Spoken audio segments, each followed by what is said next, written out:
An electron is a tiny, tiny bit of matter, like a tiny marble. Let's fire a stream through one slit. It behaves just like the marble, a single band. So, if we shoot these tiny bits through two slits, we should get, like the marbles, two bands. What? An interference pattern. We fired electrons, tiny bits of matter through. But we get a pattern like waves, not like little marbles. How? How could pieces of matter create an interference pattern like a wave? It doesn't make sense. But physicists are clever. They thought, maybe those little balls are bouncing off each other and creating that pattern. So they decide to shoot electrons through one at a time. There is no way they could interfere with each other. But after an hour of this, the same interference pattern is seen to emerge. The conclusion is inescapable.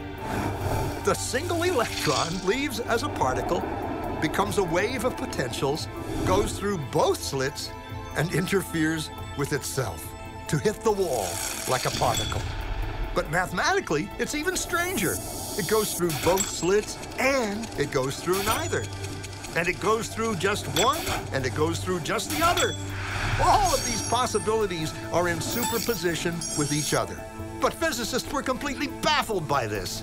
So they decided to peek and see which slit it actually goes through. They put a measuring device by one slit to see which one it went through and let it fly.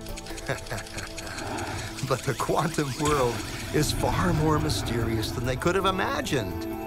When they observed, the electron went back to behaving like a little marble. It produced a pattern of two bands, not an interference pattern of many. The very act of measuring or observing which slit it went through meant it only went through one, not both. The electron decided to act differently, as though it was aware it was being watched. And it was here that physicists stepped forever into the strange, never world of quantum events. What is matter? Marbles or waves? And waves of what? And what does an observer have to do with any of this? The observer collapsed the wave function simply by observing.